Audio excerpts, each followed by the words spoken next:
बोलिए करवा चौथ माता की जय।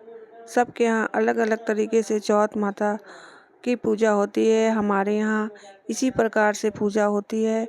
आइए चौथ माता की कहानी सुने और पूजा करें। चौथ माता आप सभी लोगों का सुहाग भाग बनाए रखें। जय चौथ माता की कहानी शुरू करते हैं। एक साहूकार था, उसको 7 बेटा और एक बेटी थी। सातों भाई अपनी बहन को बहुत प्यार करते थे। सातों भाई बहन एक ही थाली में खाना खाते थे। एक दिन बहन करवा चौथ का व्रत रखी।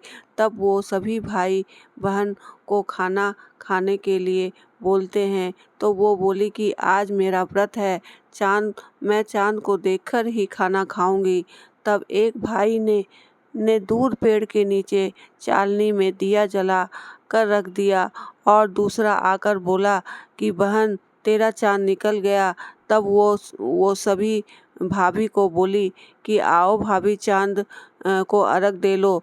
तब सभी भाभी ने मना कर दिया और बोली कि मेरा चांद तो रात में उगेगा, आप ही अर्घ दे लो। वो बेचारी भोली थी, वो भाई के कहने पर अर्घ दे ली और भाई के साथ खाना खाने बैठ गई। जब पहला निवाला खाने लगी तो छींक आ गई और दूसरा निवाला खाने लगी तो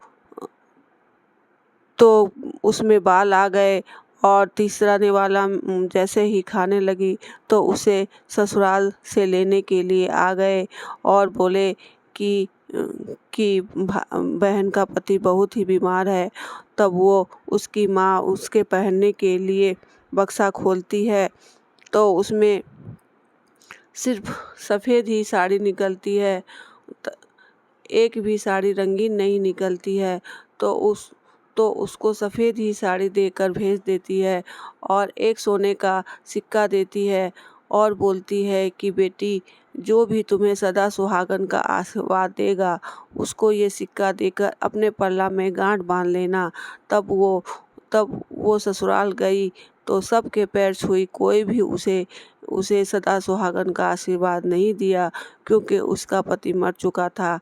एक छोटी सी ननद वहाँ खेल रही थी, तब वो उसके पैर छुई तो उसने उन्हें सदा सुहागन का आशीर्वाद दे दिया।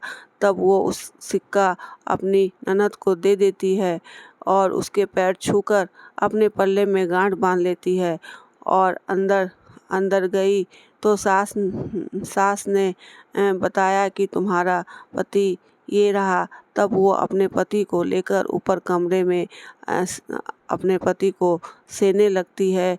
जब दूसरी करवा चौथ माता आती है तो वो अपने पति को जीवित करने के लिए चौथ माता से आग्रह करती है, लेकिन चौथ माता बोलती है कि अगली चौथ माता तुम्हारे पति को जीवित करेगी। ऐसे करते करते सभी चौथ माता उसे मना कर देती है। जब लास्ट की एक चौथ माता आती है तब वो बोलती है कि हम सभी से करवा चौथ माता बड़ी है और उसी ने तुम्हारा सुहाग लिया है, तब वही तुम्हारे पति को जीवित कर सकती है। तुम उसके पैर पकड़ लेना और वही तुमको सुहाग मांगना, वही तुमको सुहाग देगी। तो जब करवा चौथ माता आई तो चौथ माता का पैर पकड़कर रोने लगी और बोली कि आपको हमको सुहाग देना ही पड़ेगा। तब चौथ माता बोली कि दिन में चांद उगवानी करवा ले, भाई की प्यारी करवा लो, खूब भुखारी करवा लो। तब वो पैर पकड़कर रोने लगी और बोली, चौथ माता आप हमको माफ़ कर दीजिए, हमसे गलती हो गई, हमको क्षमा करिए, आपको सुहाग हमको देना ही पड़ेगा। और उसके पैर पकड़कर रोने लगी। तब चौथ माता को दया आ गई और चौथ माता मांग में से सिंदूर निकाली, नाखून में से मेहंदी निकाली और टीका में से रोली निकाल कर चिटकी उंगली का छींटा दी और उसका पति जीवित हो गया। और वो बोला कि हमको तो बहुत ही नींद आ गया। तब वो बोली कि नहीं, आपको तो हमको सेते 1 साल हो गया।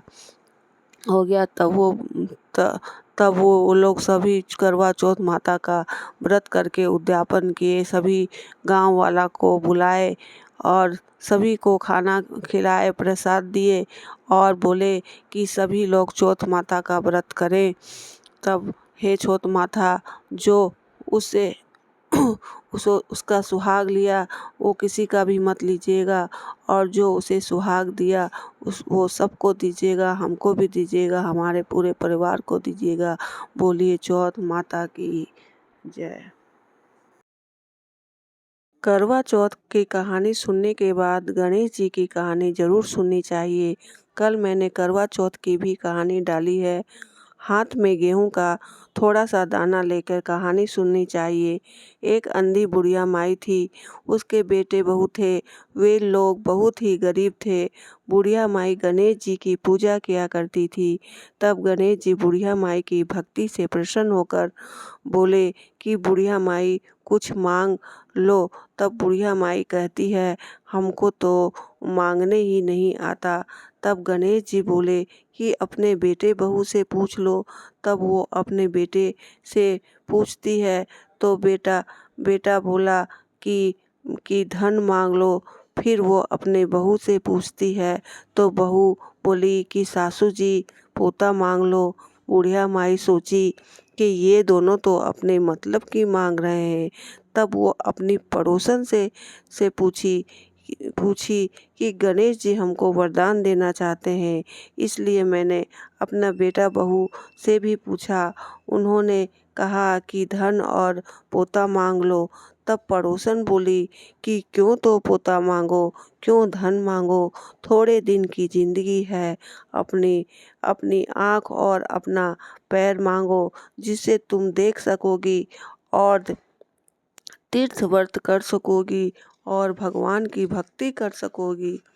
करो। तब बुढ़िया माई घर आकर सोची कि मुझे बेटा बहू की मतलब की भी मांगनी चाहिए और अपने मतलब की भी मांगनी चाहिए। ऐसा मैं क्या मांगूं कि दोनों का मतलब पूरा हो सके। दूसरे दिन फिर गणेश जी आए और बोले, बुढ़िया माई मांग, क्या मांगती हो। तब बुढ़िया माई बोली कि आँख दे, पैर दे, सोने के कटोरे में पोता को दूध पीता देख सकूं, अमर सुहाग दे, निरोगी काया दे दे, भाई दे, भतीजा दे, सारा परिवार को सुख दे, संपत्ति दे, मोक्ष दे। तब गणेश जी बोले कि बुढ़िया माई तुम तो बोली कि हमको मांगने ही नहीं आता। तब तुम तो मुझको ठग लिया। सब कुछ मांग ली, लेकिन तुम्हारे सब कुछ हो जाएगा। और अंतर्ध्यान हो गए और बुढ़िया माई का भंडार भर गया। हे गणेश जी महाराज, बुढ़िया माई को आप जैसा आशीर्वाद दिए वैसा सबको देना। जो तुम्हारी कहानी कहता है उसे भी देना, जो सुनता है और जो सुनाता है उसे भी देना, हमको भी देना, हमारे पूरे परिवार को देना और हमारी अपनी कृपा हमारे परिवार पर बनाए रखना। जैसे बुढ़िया माई की बात मानी वैसी सबकी मानना और सबकी मनोकामना पूरे करना। बोलिए गणेश जी महाराज की जय। जय गणेश जी।